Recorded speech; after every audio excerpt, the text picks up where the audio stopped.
Welcome to Charlie Ward's Daily News. Good morning, everyone. It's the 30th of July, 2024. Well, a sad day in the UK yesterday. 2 children were killed and 9 others injured, 6 critically, in a ferocious knife attack at a Taylor Swift themed children's dance workshop in Southport, UK. 2 adults also remain in critical condition after trying to protect the children. The attacker, 17-year-old Ali Al-Shakati, guess where he's from, has been arrested on suspicion of murder and attempted murder. Shakati, who arrived on a boat last year, was on both the MI6 watch list and a mental health watch list. The motivation for the attack remains unclear, but it is not being treated as a terror-related threat. The King and Prime Minister have expressed their heartfelt condolences to the victims and their families. Emergency services responded swiftly with 13 ambulances on the scene.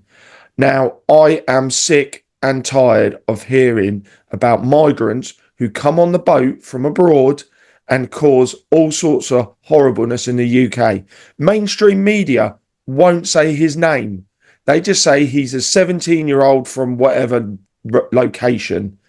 It's disgusting. He needs to be named. The people need to know that these crimes are being committed by migrants who come across on boats, who don't care about British society. What have you got, Drew? My first news of the day. The European Union's foreign embassies have been told to cut back on parties and chauffeur-driven cars after a massive overspend. The EU's de facto foreign minister has been told it must cut $43 million, that's £36 million, about 5% from its budget after breaching spending rules. A High Court judge has issued an arrest warrant for Tommy Robinson after he fled the UK. Robinson breached a court order by showing a film at a protest in central London. Although he was arrested and released on bail Sunday night, he allegedly left the country. Robinson was scheduled to attend a hearing today for contempt of court, but his absence prompted the judge to proceed without him. An explosion occurred at Germany's largest chemical plant at BASF in Ludwigshafen. 14 people were injured. The battle for pricing power is heating up. Saudi Arabia is set to have a warehouse delivery point for copper and zinc with the London Metals Exchange, which is also considering a warehouse in Hong Kong. The exchange plans to launch new metals contracts based on Shanghai Futures Exchange prices. Meanwhile, gold prices in China hit a record premium over international prices in 2023. Stay tuned, the market is shifting rapidly.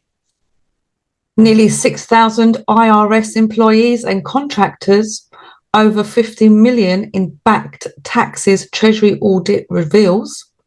Wait, so the IRS employees owe taxes? Oh, now that's tickled me today, that has, Drew. Kim Jong-un has declared a national emergency in North Korea following the military's evacuation of thousands of people. The state-run news agency reported that record-breaking rainfall has led to dangerously high water levels in a river near the Chinese border.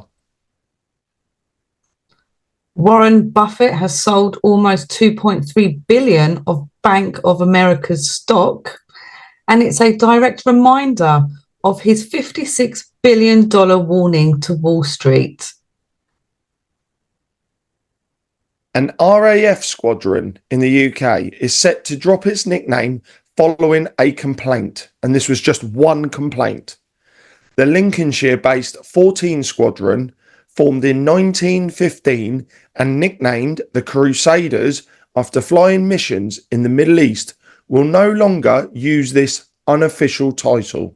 The RAF made this decision after a confidential complaint was partially upheld.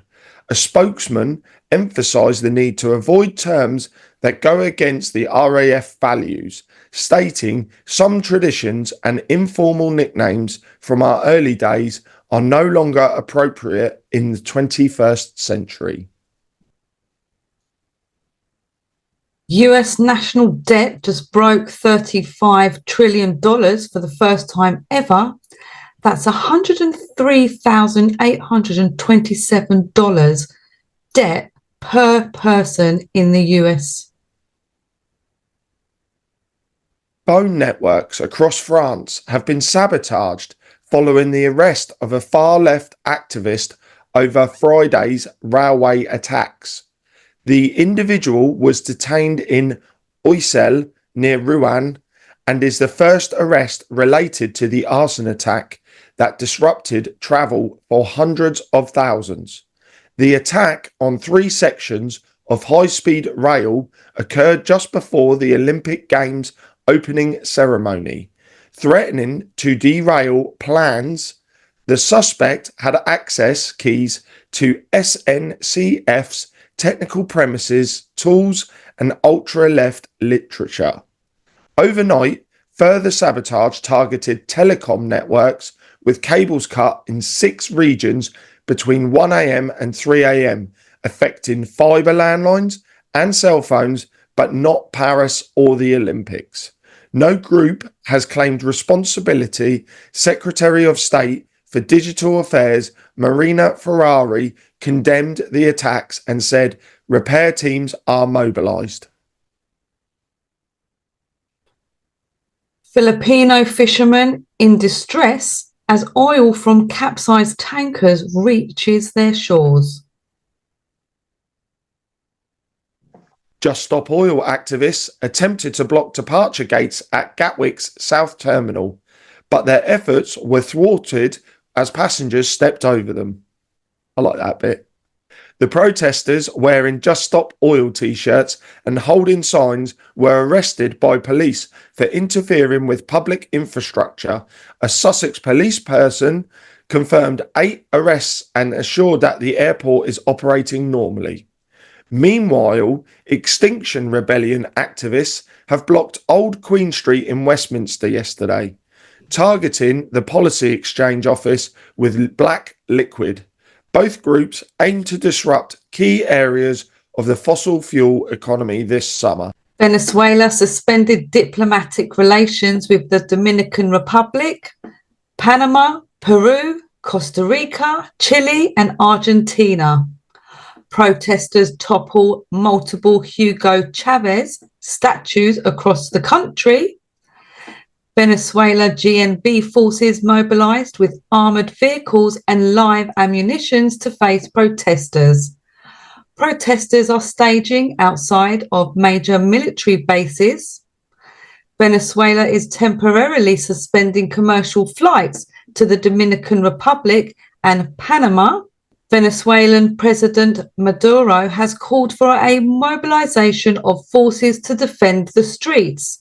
Good news is the National Police have handed over their weapons to protesters after being surrounded. That's a crazy one, isn't it? Because they had elections, but from the sounds of it and what's coming out, they're not free elections. Police blocking polling stations. Were they counted right? It's quite sounding quite corrupt down there. Election fraud. Yeah. People are saying that the CIA are losing their grip on Venezuela. That's why there's so many protests. They've realised that it's totally and utterly corrupt down there. Moving on to my last story of the day. Roberto Lolli Linguinato is dead. The Italian pastry chef who invented the iconic tiramisu dessert has died at the age of 81. Israel calls on NATO to expel Turkey from the alliance.